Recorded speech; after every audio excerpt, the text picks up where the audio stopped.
All right, here we are back again. Welcome to another edition of the Business of Music podcast. My name is Elliot Towsley. I'm with my business partner, James Landry. James, what's up, man?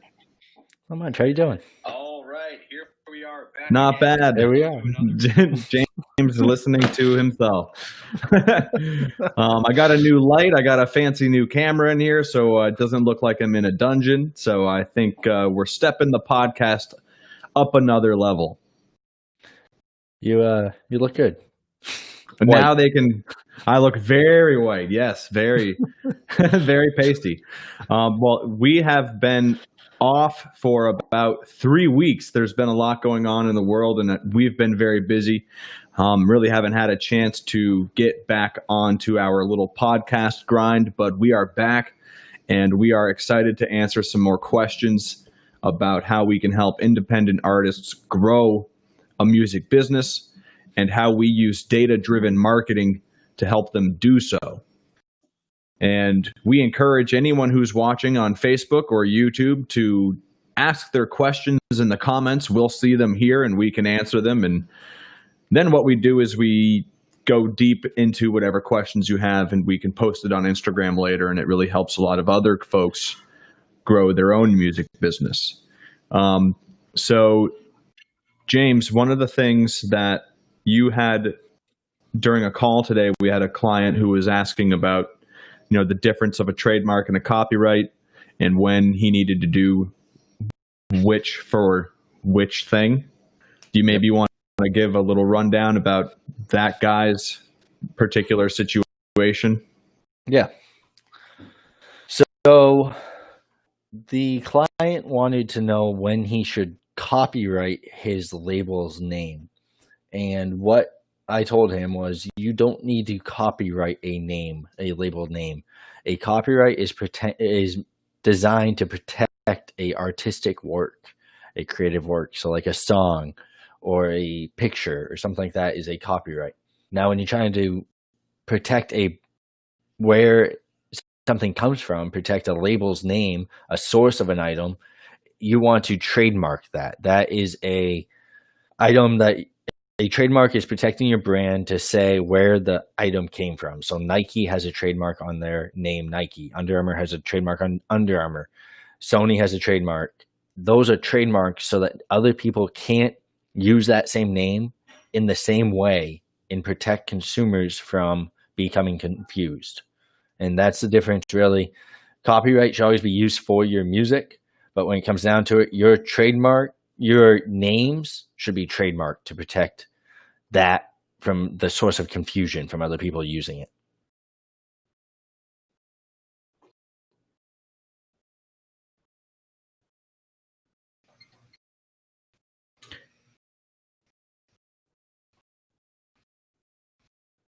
Hang on. Trying to figure out how to work this damn thing. There we go. Okay. Yeah, great. That was great. Sorry, my computer started bugging out here. But yeah, that was a great rundown of a lot of people either think that those are like the same thing. They fall under the same umbrella, or they don't know what the differentiator between the two. And I think one of the things that I didn't necessarily know when I was learning about the music industry as a musician was that your song, as soon as it's released or as soon as it's recorded, it's copyrighted. You don't need to go and file some sort of paperwork and file some sort of license with somebody in order to protect your copyrighted work.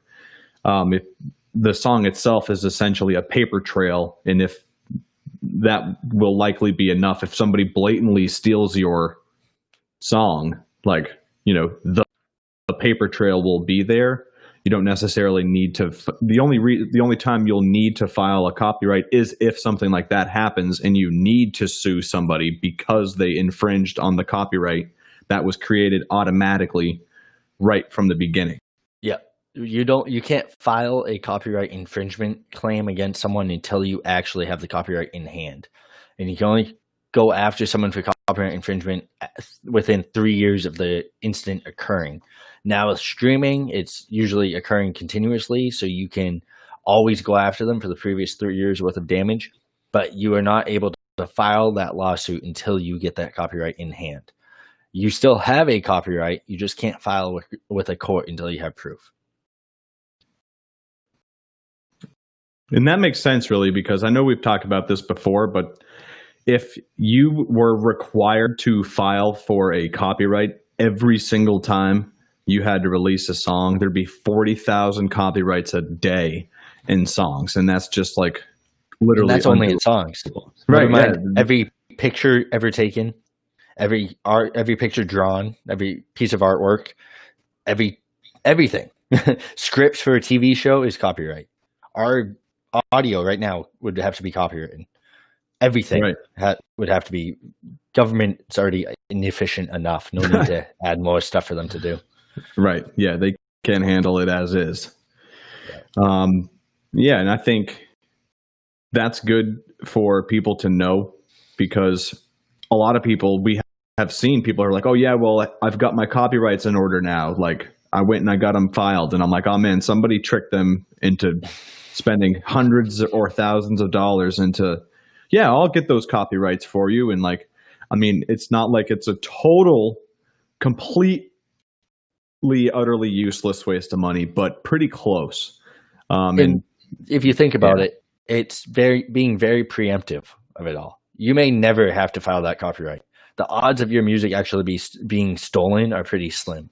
So why do it before you have to do it? Why waste your money? The actual cost before attorney fees is only like $35. It's cheap, but attorneys charge a few $100s. Yeah, I mean, you're looking at like $500 per song if you're lucky. And why spend that money? There's absolutely no need until you actually have a case to go against someone. And that really that makes sense. Or you want to get it taken down off YouTube. Someone's using it on YouTube. YouTube's a pain.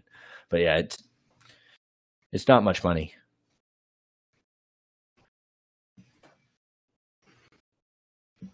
That's good. I think we had some other good conversations with clients this week about how Spotify determines how they determine who to spread that value. And I think a lot of people, for some reason, people seem to understand like the Instagram algorithm very quickly and easily, and they seem to get it. Oh, it makes sense. Well, that Instagram is, if you post a pic or a video, a lot of engagement, a lot of people sending it to their friends. Any way that they can engage with this content, the algorithm will quickly determine who is liking and who is engaging with this content. And if it can quickly determine that the people who are engaging with this content are people who are in the Northeast and they're around Boston and they're Red Sox fans, the algorithm in a matter of minutes or seconds can figure out, hey, this post is relevant to people who have this interest. A lot of people who are Red Sox fans are engaging with this content. So it will very quickly, via the algorithm, it will quickly find other people who are Red Sox fans, and it will engage with them via the explore page or, the stories or their homepage or whatever. But it knows what content is a value add for which people. And people seem to understand, artists seem to understand that aspect of the algorithm. Oh, that makes sense with Instagram. But it's applied the same methodology to Spotify. It's trying to find content that a lot of people are engaging with, and then it's trying to put it on their explore page, per se, and spread that value. And the way that it determines this value is by the engagement and by the data itself. So the more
All right, here we are.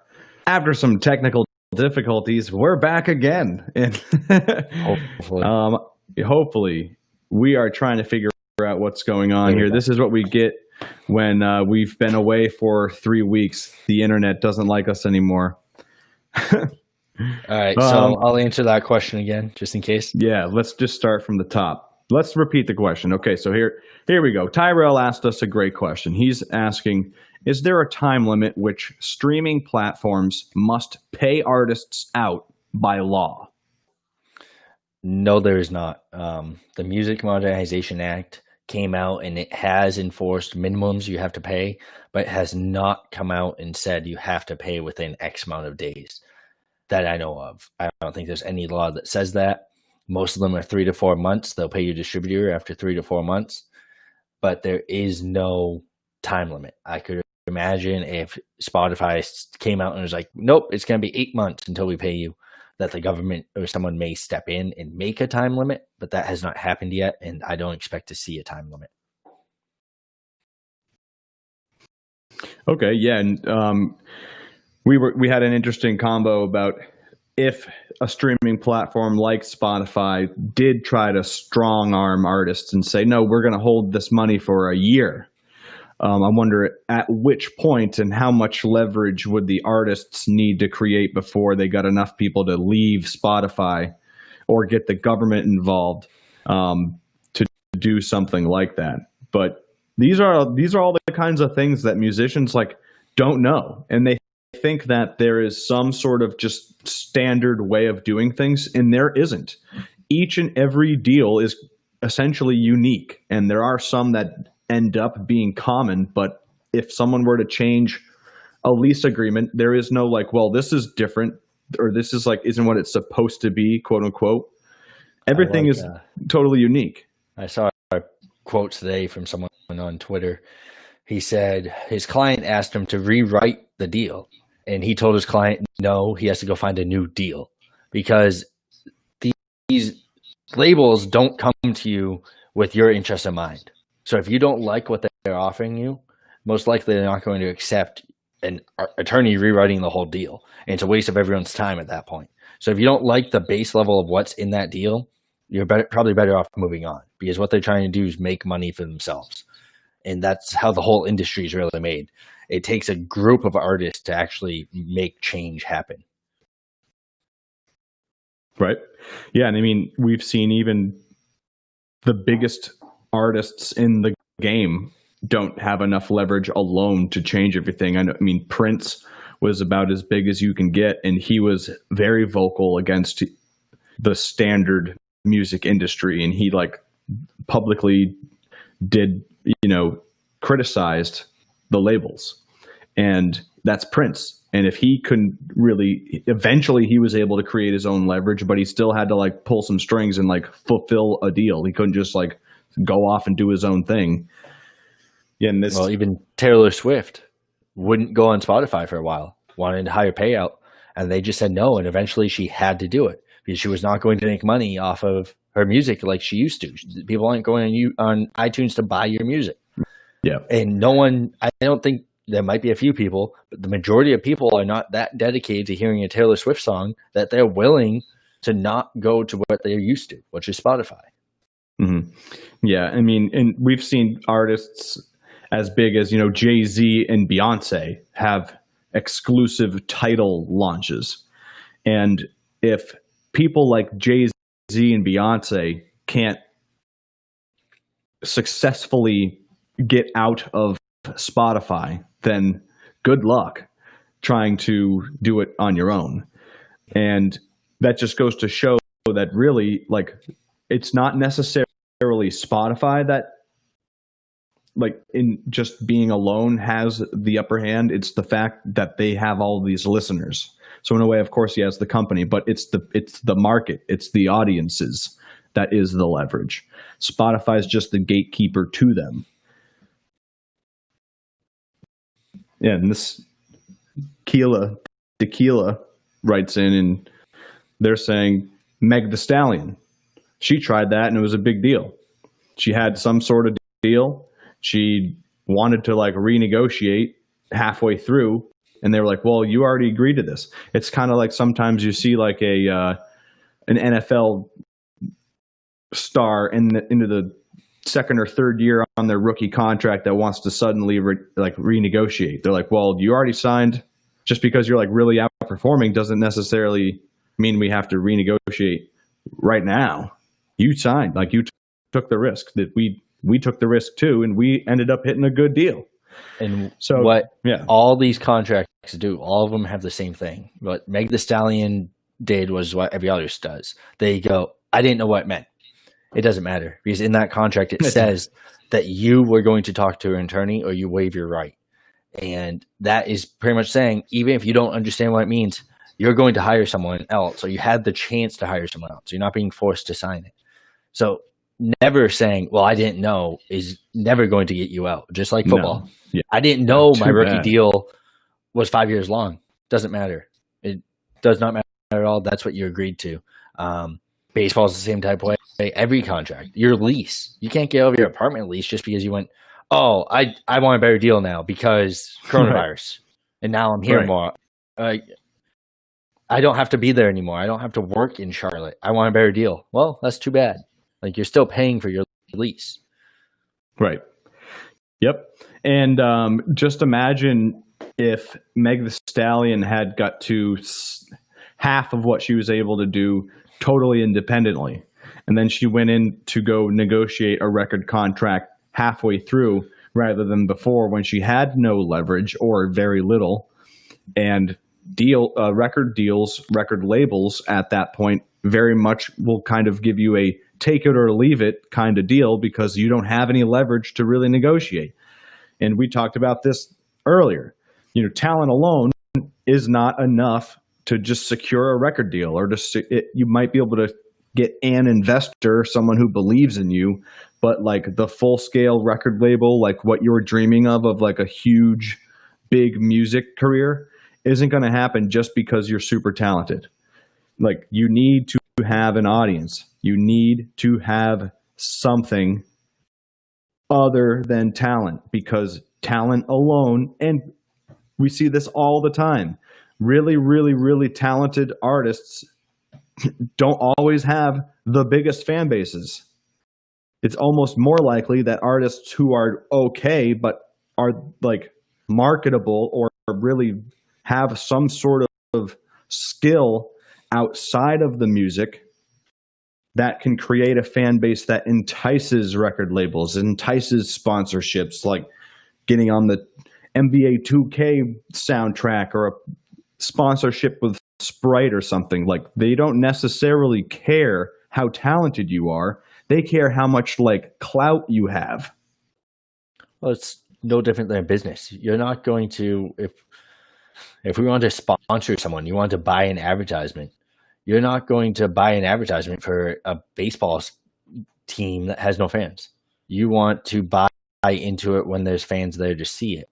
And that's how record labels work. They're not going to invest in you until they see you can make some money and you have some fans and they can capitalize off of it. They're in the business of making money, not of helping an artist grow. Yep. And I think that's totally right. Like, we've heard Wiz Khalifa say this, and now we say this a lot. Record labels have changed. Back a while ago, record labels were more so in the business of developing talent, finding a diamond in the rough, putting their resources and time behind it to develop the talent and then market it to a fan base. But the modern music landscape has shifted. The record labels are not in the business of finding a diamond in the rough, developing it for a year or two, and then trying to find a fan base with it. They're not in the business of making something out of nothing. They're in the business of taking something and multiplying it by 50 if they can. If they choose to, because first they sign 100 people and then they might actually market 20 of them and 2 of them become really successful. But it's all just math. If they say, hey, look, if we sign 100 and 2 of them break the top 100 songs or whatever, we make our money. So let's roll the dice. Yep.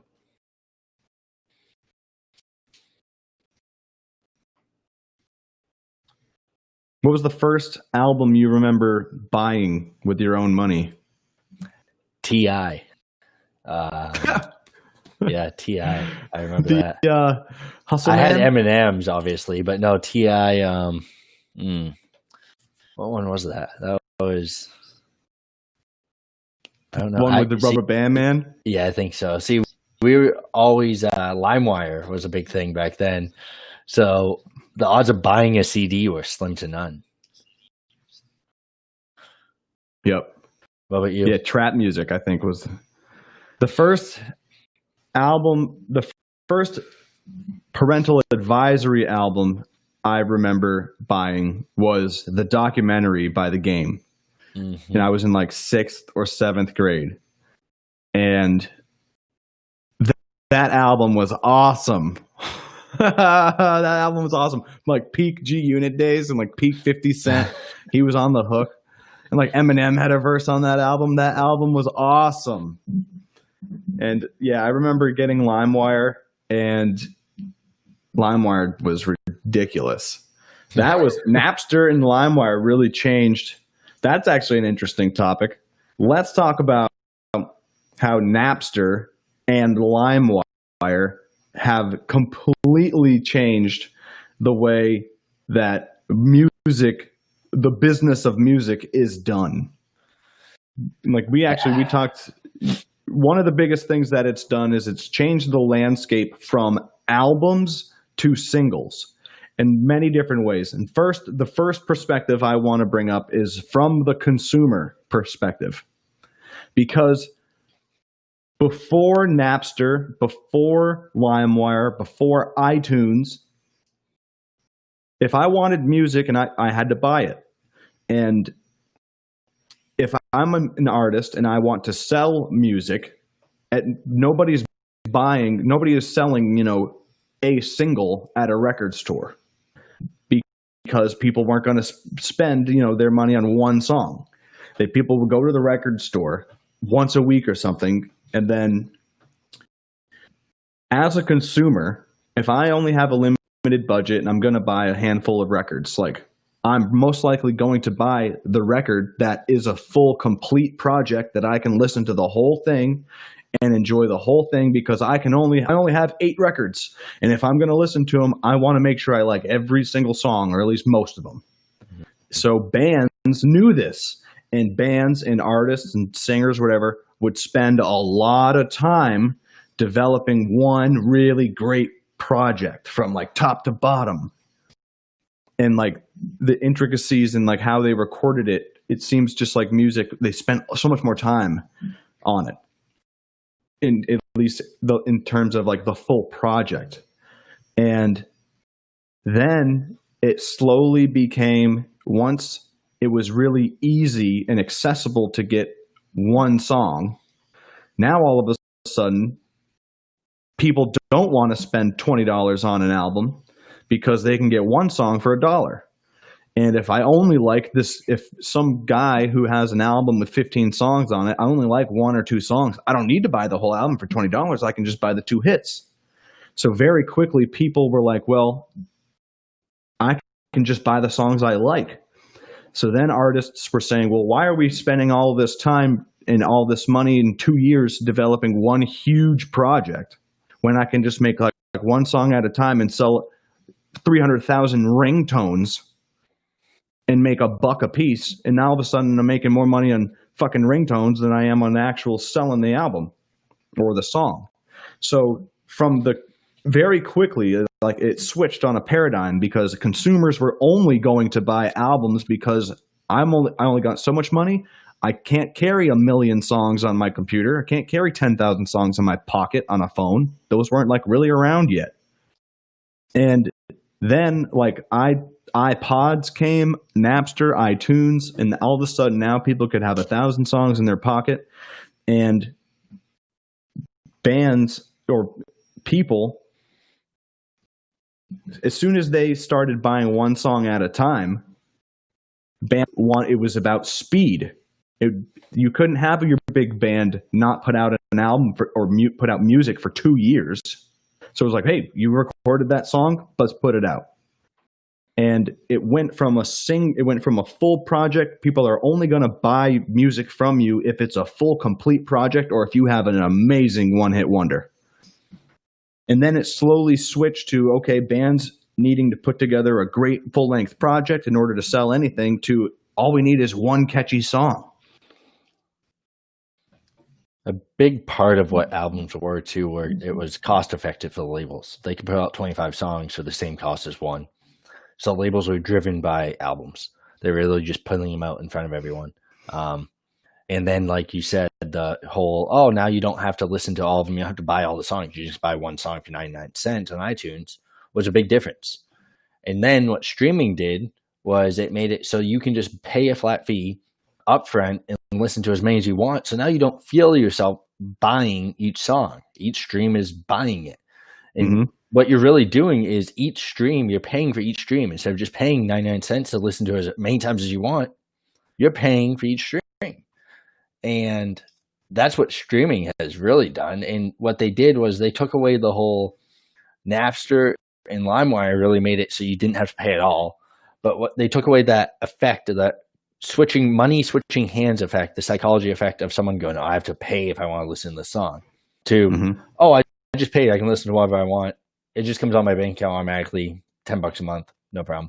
Well, and the reason that Spotify and like iTunes to some extent back in the day, for this example, the reason that Spotify was able to work was because they were able to do what they do at such a low price point that it was worth it. People know they can get their music for free on LimeWire, but it's kind of a pain in the ass. You don't know if the song you're downloading is legit. You might need to fill in all the information. The album cover's not there. You can't track all your shit because it's not organized. So what Spotify was able to do was they're like, listen, how can we get people to pay for something that they can get for free? Now there's a good marketing question. And what they were able to do was figure it out. And this is actually kind of goes into what we talk about all the time. Spotify's value add isn't just purely having all of this music available. It's that if that's all it was, then a lot of people would just still use LimeWire, still use something for free. That why pay for it if all you're going to do is just kind of do what LimeWire does? I'll take the risk of downloading a file, the wrong one or whatever. So that's not Spotify's only value add. Their value add is their algorithm and their playlists go to work and find that value add for each customer, so that each Friday when the customer gets their Discover Weekly, they get 30 songs. And if at the end of those 30 songs, they throw it on shuffle and throughout the weekend or whatever, they listen to all 30 and they're like, man, hey, I really liked, 18 of these. That was cool. I can't wait for next week's Discover Weekly. Now you're in business. If Spotify gave somebody the list of 30 songs on their Discover Weekly and the person listened to all 30 and left going, I only really like 2 of those, they're not really going to give a damn about next week's playlist. So that right there is Spotify's business model. Of course, have all this music available so that if someone wants to find exactly what they're looking for, the old Bob Dylan song from some album you forgot about, it's there. But its value add is a casual listener can open up a little menu and it'll essentially say, oh, wow, a bunch of music totally uniquely curated to me. Sweet. And then if they like 2/3 of the songs, you're in business. I'll put the discount code up. And while you're doing that, who was the artist again that became big because of LimeWire? He uploaded his song with the fake Soulja Boy. Would put other. Was it Soulja Boy? Yep. Uploaded. What song did he upload? What he would do was it was like crank that. Yeah. He would put in he would put in like Cent. Yeah, exactly. Eminem, cleaning out my closet, and then like you download it, and it would be like you. And you'd be like, what the fuck is this? But it worked. It did. That was great. Can't do that anymore. Nope.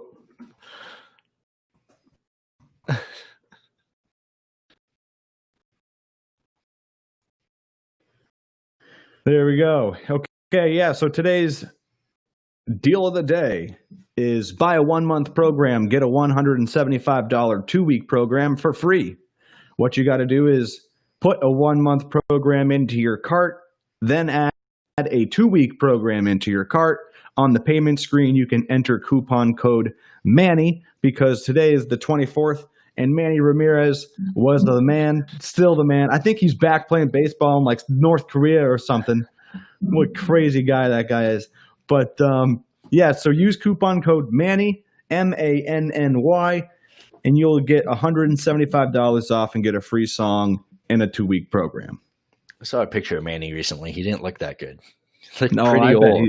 I bet he looks absolutely awful. But great, one of the Boston staples of sports history. Okay, here we go. So here's a good question. Wait. Oh, okay, yeah. So here we go. He says, I put a cover song on LimeWire in 2009 and then released, he's going to release a completely remixed and remastered version in July. How would we approach the marketing strategy? New song. So the data from 2009 is so old that you're starting over. So you're approaching it like it's brand new. Yeah, it's a brand new song. If you don't have rights to it, you don't want to do too much because you're not going to get paid for any of the streams. It being a cover song, most likely you don't have the clearance to sample that and use it. It's almost like a cover song is nice to show people you can perform, you can sing, but you don't want to invest a bunch of money into it because you're just going to make someone else a bunch of money. Yep. It's one of those, it's good to have if someone's like, oh, I wonder what else this guy has. And you go and look, like, oh, a cover song, cool. And yeah, I like his voice. I'll wait for a new song of his. Cover songs really only last as long as the real song lasts. So if it's an old song, 2009, it may be nostalgic a little bit when people first listen to it, but you're not going to have much traction on it if it's a cover song of something else. Yeah. And I know he's saying DistroKid covers the license. And I know you're able to release cover songs if you tag it all. Sure, how, if you get paid. I know there are some bands you can get paid from YouTube if you have a following of you performing these cover songs. That would probably be the angle if you're trying to monetize it. If it's just like purely a way to just get eyes and ears on you and you don't necessarily care about getting paid for the royalties on it, then it is a good idea to kind of piggyback off of, if people like the song, they say, oh, I like the song, I wonder what his version is like. It's not a terrible idea, but I just wouldn't bank on that one being the one that gets you a ton of money in a royalty check. And what DistroKid covers is they will find the correct people to pay. They're not saying we're going to pay you for this. They're saying, oh yeah, we'll clear it. We'll make sure you can put it up, but you're not going to get paid any money for it. And worst case scenario is they don't clear it and it gets taken down very quickly. But if they're saying it's okay, I'm going to assume they're paying out the owners of the rights because it is copyrighted, as we talked about earlier. And once it's copyrighted, you can be sued if you don't have the right to upload it. Yeah. Yeah, I know there's in the distributors, they give you the option of, is this a cover song? And then you can tag the people. And like, people do cover songs all the time, but it's just a matter of, making sure that you will likely not be paid.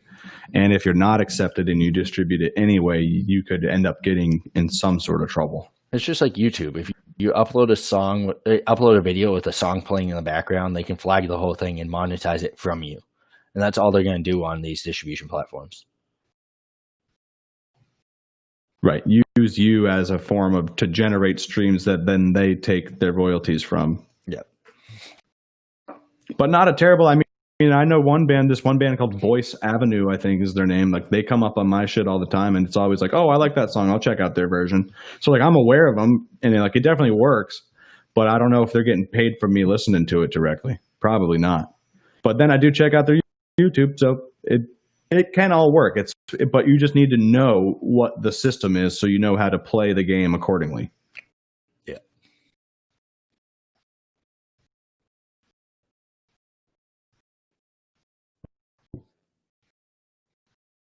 Yeah, this guy, Alfonso, he says, you have to be paid some royalty permissions if you are doing a cover song as an artist.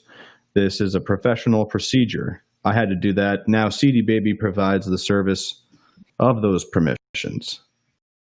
But back in the day, you had to be done by yourself. Yeah, so that's one of the benefits of everything kind of being on the internet and all these distributors essentially being tied to the same network, is you can easily kind of figure that stuff out.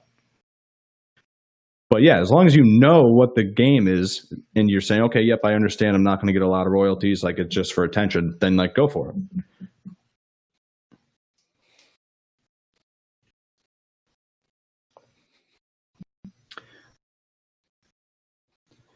Yep, and then goal is to spike interest on editorial playlists. So here's a good question.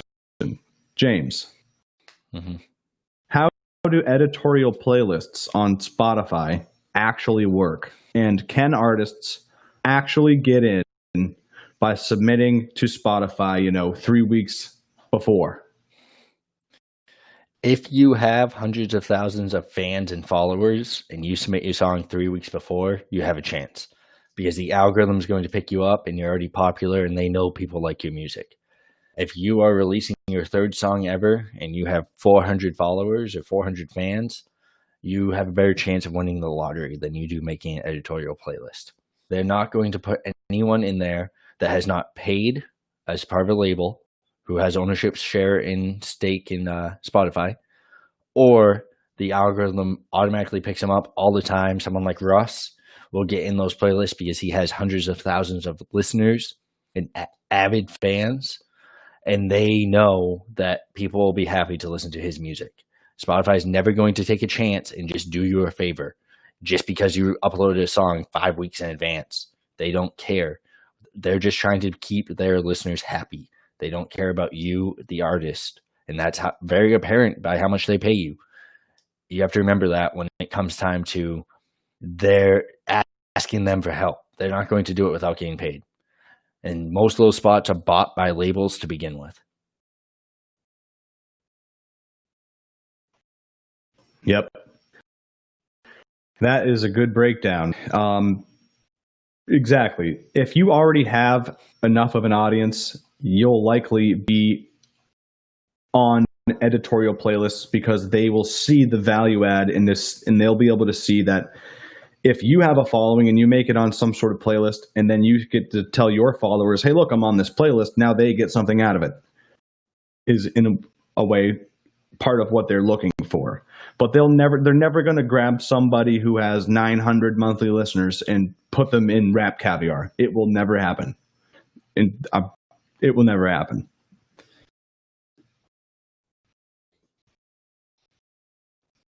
Oh yeah, and a lot of people are saying, well, in Spotify, like, okay, I won't say it'll never happen, but you have a better chance of winning the lottery. And they have to do it this way because if they don't, they get bound in some sort of legal problem with a monopoly, and now like they can't just blatantly be pay to play, even though it's a publicly traded company and Sony owns like 12% of it. So yeah, here we go. He has a good question. So you have to have some engagement coming in. Absolutely. Think about it. The people going to the editorial playlists want some value. They want the verification from Spotify that these songs are legit and you're going to like them because they're in this playlist. So we verify them. And not the algorithm and Spotify do not listen to your music and say, this sounds great. The data is what they look at. They want to see the data of who is listening to you. And if they can get enough data to see that this song is a value add for people whose listeners fit this sort of description, people in their, guys in their mid-20s in the Midwest who like Wale and, I don't know, Chance the Rapper. if it has some sort of idea, and then the algorithm also knows, hey, well, this editorial playlist has a lot of people that are guys in the mid-20s who like Wale and Chance the Rapper. Maybe this song would be a good fit. And then the algorithm essentially says, hey, editor, here's a song that will likely fit your program or playlist.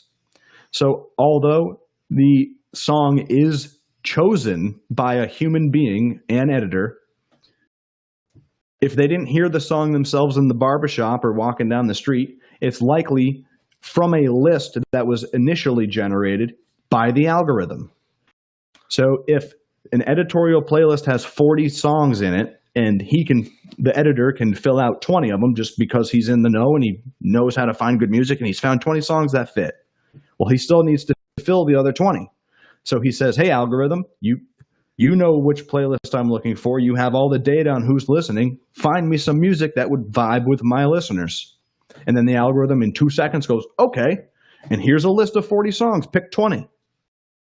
If you think about it, like Rap Caviar and like Hot Rhythmic, a song will drop midnight by Sony, and it will be on there immediately. And that's not because they got the song 4 weeks in advance.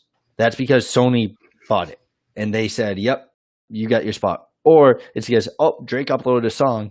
We already know everyone loves Drake's music in both these playlists. He uploaded a song, put it on. He has momentum. He has a fan base. They know. It's not, ooh, we got this song from Elliot 4 weeks ago. Oh, we have an extra spot. Maybe we can just give it to him. They'd rather sell that before they just give it to someone anyway. It will happen, but it will not happen if you already don't have some type of a following. Yeah, some sort of data that it can say, oh, we know which editorial playlists this person would fit in. And this is actually, it ties into a great question here from Adrian. He says, how do you increase your songs by getting on Discover Weekly? So this is generated by the algorithm as well. The algorithm gets music into fans' ears with Discover Weekly, Release Radar, Daily Mix, and then custom made ones like, on repeat. And that's just if this person listens to your song, 8 times in a week or something, they put it on an on repeat playlist. So the way that you get on Discover Weekly is similar to how you get on editorial playlists. Discover Weekly will happen before you get on editorial playlists, but is meant to find a lookalike audience to the people who are listening to you. And if it can determine, if you have 5,000 monthly listeners and you can determine that people in the Midwest, guys who are in their 20s who like Wale, also like you, well, Discover Weekly will find people that fit that description and put it in front of them because it wants them to discover music that, based on data, they're likely to enjoy. Yeah, Discover Weekly is updated weekly, and sometimes, so it's a mix. It can be new songs that you've never heard before, new artists you've never heard before, or it can be an old song by an artist that you've listened to recently. So maybe you listen to one song multiple times, a new song by Jack Harlow or someone. Discover Weekly may go back and give you a song of theirs from 4 years ago that may have had a little traction when it came out, and it said, you know what, you like that one. Other people who like this, you still like this. You may like this song. It's all about the patterns, and it's all about finding out what type of listener you are. Who are you listening to, and who is similar to you? And that's how you get on Discover Weekly. That's how you get your streams up on Discover Weekly. It's not, there's no secret answer. There's no certain level of streams or anything. Same with similar artists or Release Radar. They're not going to put you on Release Radar or Discover Weekly until they know who likes your music, what type of person likes your music. And that's when you'll see yourself pop up on Discover Weekly, Release Radar.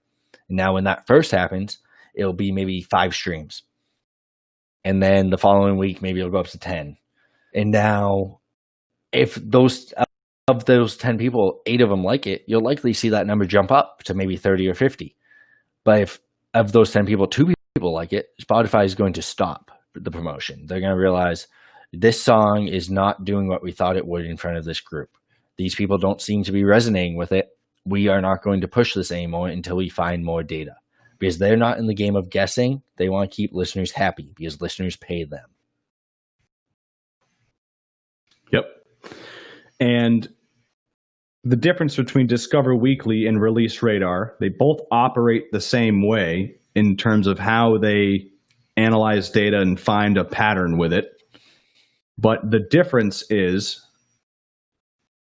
Release Radar is only songs that have been released within the last 3 weeks. And then, like James said, Discover Weekly can be from perhaps an artist that they gave you on Release Radar that you listened to a few times and you liked the song. What the next week on Discover Weekly, it will give you a song that maybe is 6 months old from that artist, and it will show you, it wants you to discover this artist based on your last behavior.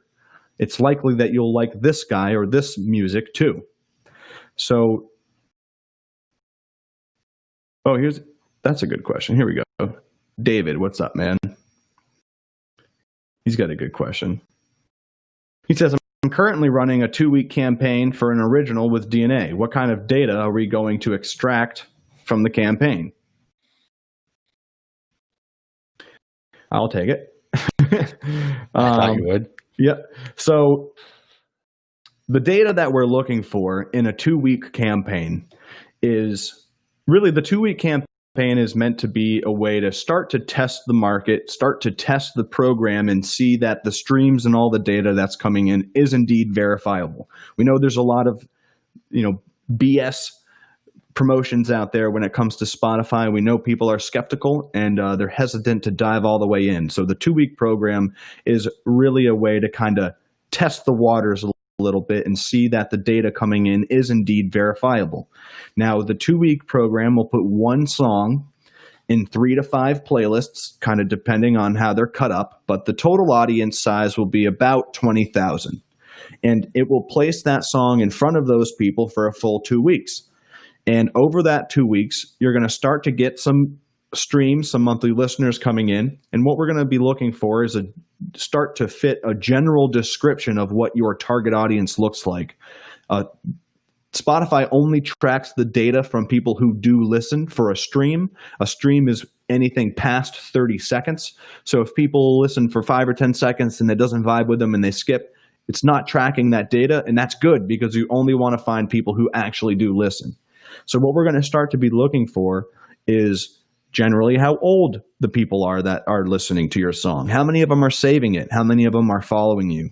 From which cities do they seem to be, which cities do you seem to have the most buzz in?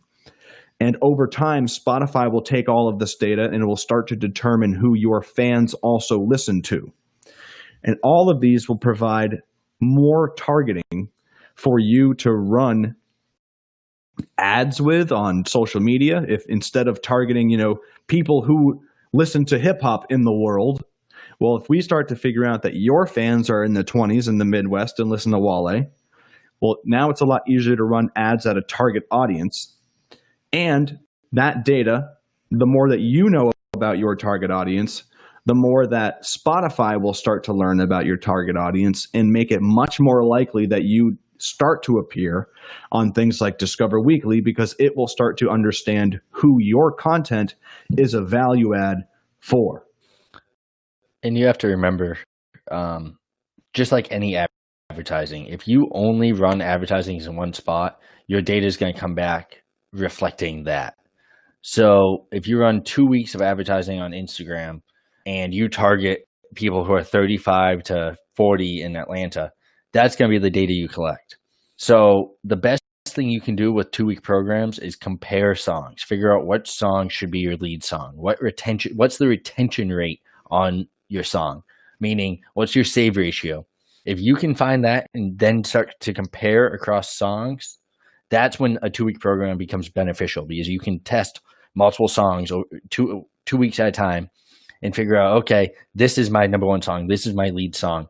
Now let's start collecting data on this one song, get Spotify to know who likes this song, and start pointing all my advertisements at that song.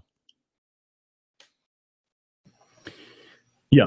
The 2-week program is a great way to start figuring out what do I have here? Is this song resonating with people? And if you do start to get some data coming in, it shows that this song is working. You can feel a lot more comfortable about going more all in on it because you're seeing the results. And when it's time to run ads, you'll already have some sort of idea as to where you might want to run those advertisements instead of saying, hey, anyone who's a fan of rap, we want to know where your fans are, not fans of the genre. Are they fans of, I don't know. I always like to say the big difference, like, what are they a fan of Run DMC or are they a fan of Pusha T? Like, very different. Both in hip hop, both rap, but very different audiences. And I switched it up. I usually say Beastie Boys and Lil Uzi Vert, so I know more than two artists, believe it or not. Yeah, put up the discount code and do one more question. Yep. Lots of captions here. Hang on. Okay. Here we go. Okay, so to review tonight's deal of the day. The Business of Music podcast deal of the day. What it is if you buy the 1 month program and get one song and 4 to 6 playlists in front of about 40,000 people, and that'll be for 30 days. What we'll do is we'll get you our $175 2-week program, get you that for a second song totally free. And because today is the 24th and Manny Ramirez is the man, tonight's code for the deal of the day is Manny. And it's good for the next 9 people. We already had one buy it. So that's right. 9 more. Yep. So the next 9 people who put Manny will get a free 2-week program. Okay, so we'll end tonight's episode with one more question. We got a question here from Ross. And he says, actually, I'm going to leave this up and I'm just going to read the question. All right. Ross, he says, do different playlists have specific demographics themselves?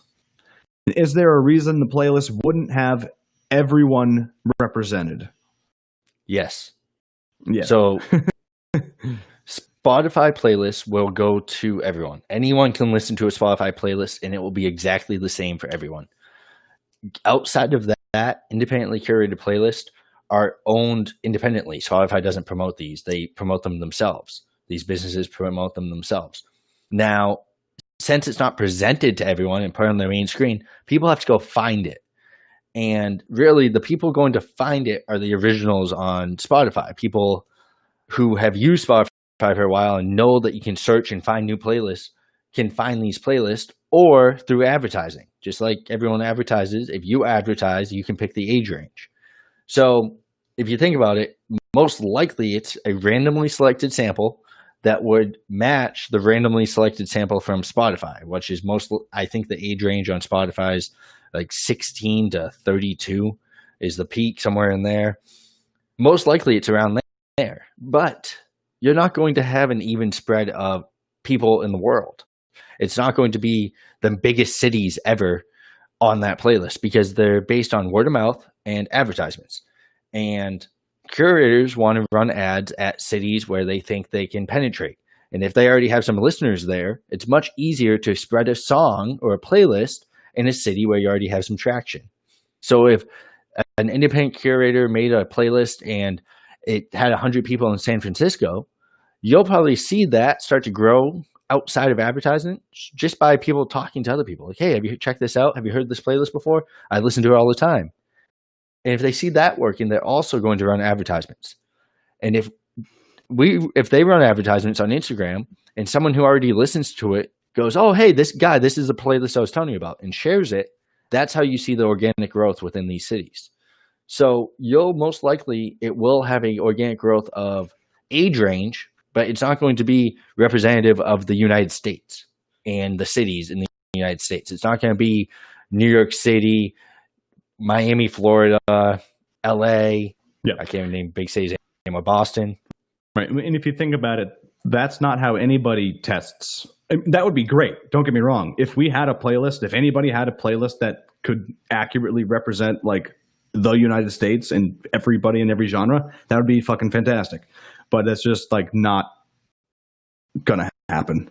And think about it, like if you're a company, you don't go and test it out in every single city. You have an audience, and you start to see where you have some hot spots. And there's this one city in Texas somewhere that's like apparently supposed to represent like a whole bunch of different demographics all in one area. I can't remember the name of the town, but I'll look it up.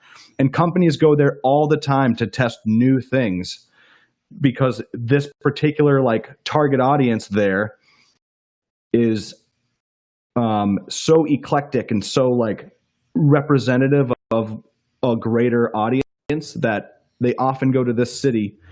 And I think it's like a city that's only got like 55 or 60,000 people. Like it's not like Dallas.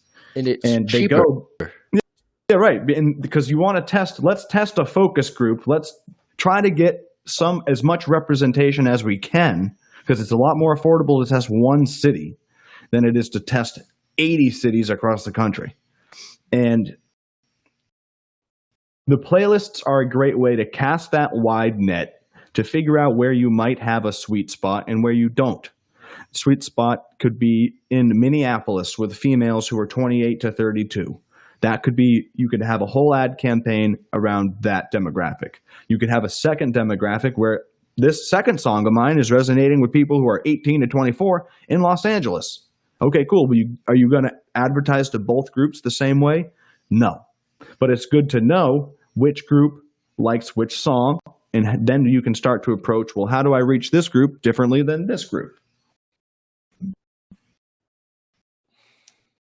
Cool. Last question, this guy. David, right. Last question. He says, what's it cost for a 30-minute consult with you, James, and Elliot? A 30-minute consult is included with the 1-month program. So if a consultation outside of a program is $100. So you get that consultation included in the 1-month program right now, and you get a free 2 weeks. So if you're thinking about spending $100 for the consultation, just buck up and get the $325. You get 2 songs going and get the free call. Good ending. Good question. Yep. Yeah, so thank you everybody for listening. This has been another episode of the Business of Music podcast. My name is Elliot Townsley, signing off for my business partner, James Landry. Find us on YouTube and Instagram at Novo Agency. We're happy to help independent artists grow their presence on Spotify with data-driven music marketing. Thanks again, and tune in next week for the next episode of the Business of Podcast.